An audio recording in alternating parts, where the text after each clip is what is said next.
भाग जाओ। अगर इस घर में तुम बने रहे तो वरुण तुम्हें जीवित नहीं छोड़ेंगे।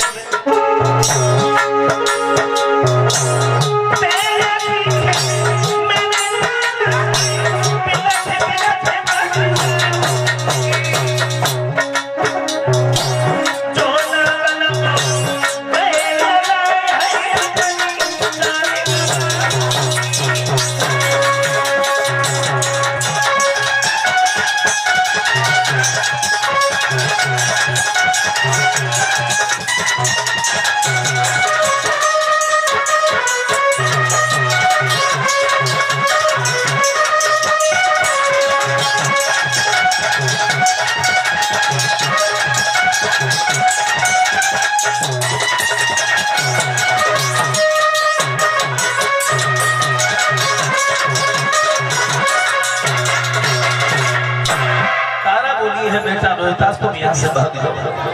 तो डर की वजह से रोहितास मन में भाग गया। वरुणदेव घर पर पहुंच गए। बोले हरिश्चंद्र कोई न कोई बहाना बनाते रहे, लेकिन आज तुम्हारा एक भी बहाना नहीं चलेगा। आए रोहितास हरिश्चंद्र बोले महाराज 2-3 दिन हो गए रोहितास घर पर नहीं है, न जाने कहाँ भाग गया है। वरुण बोले भाग गया, उसे भगा दिया।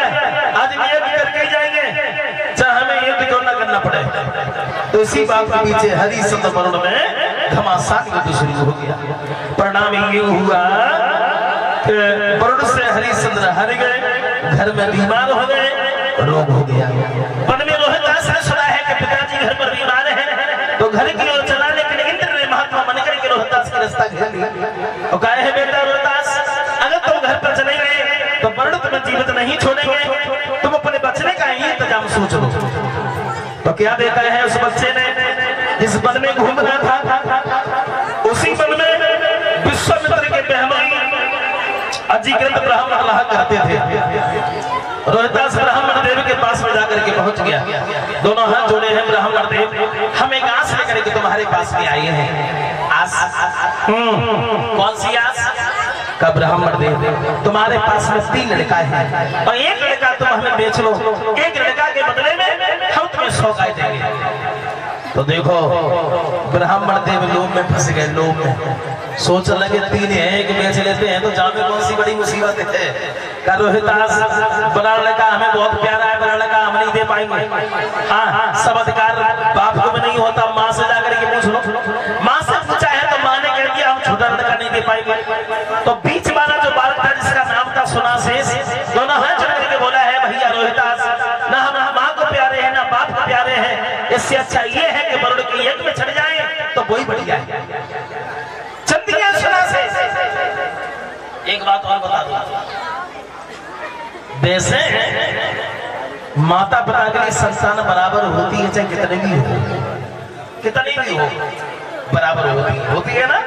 हाँ, लेकिन प्रकृति का कुछ ऐसा नियम है, या माता पिता का सबसे ज्यादा हित बड़े लड़का से हो या सबसे ज्यादा हित छोटे लड़का से हो, और बीच में लगे रहा तो लाने हो नहीं के। हाँ हेलो, पहले तो ये बताओ सभी लोग माता बहन भागवत अच्छी लग रही है? बहुत बढ़िया बात है। एक बार ताली तो बजा दो भैया के लिए सभी लोग। अब आवाना और कुछ दानदाताओं की सूची इस प्रकार है। 20 रुपए मित्र सिंह इसी गांव से, 50 रुपए गोपाल इसी गांव से, 20 रुपए निवासी बाबा इसी गांव से, 50 रुपए रामेश्वर दूधिया की धर्मपत्नी, 20 रुपए हाकिम बघेल की धर्मपत्नी, 20 रुपए उमा शंकर की धर्मपत्नी, 101 रुपए सीलू ठाकुर की धर्मपत्नी, 500 रुपए शीलेंद्र शास्त्री महीनी निवासी, 101 रुपए विनय शास्त्री महीनी निवासी, 50 रुपए नितिन बेटा हमारा और 10 रुपए मनोज बिटिया, 101 रुपए नेपाली यादव, 101 रुपए प्रयास यादव, 101 रुपए संजय कासवान, 101 रुपए रजत सिंह दद्दू जो नौखा से हैं, 50 रुपए प्रभु पुत्र कपिल, 50 रुपए जयवीर फौजी। तो भगवान की कथा में दान करते हैं, भगवान सब बुद्धि प्रदान करता रहे। बोलिए भगवान की। तब रोहिदास चल दिया सदा शेष को लेकर के पहुंच गया जब वरुण का यज्ञ चल रहा है। इधर रास्ता में विश्वामित्र जब भेंट हुई है तो विश्वामित्र ने हालचाल पूछा है। उस यज्ञ में भाग लेने के लिए विश्वामित्र भी पहुंचे हैं। बार बार वंदना करके अपने भांजे को भी छुड़ा लिया, रोहिदास को भी बचा लिया और वरुण का यज्ञ ऐसे ही कर दिया। तब कहीं हरिश्चंद्र को रोग से छुट्टी मिली है। ये 101 रुपया सती से तू दिया जो नगला गुमानी के रहने वाले हैं, सुनना चाहते हैं बैठ के गम की कनाई। 51 रुपया लक्ष्मण सनम श्री सुनील शास्त्री जी सुनना चाहते हैं मटका कुल्फी।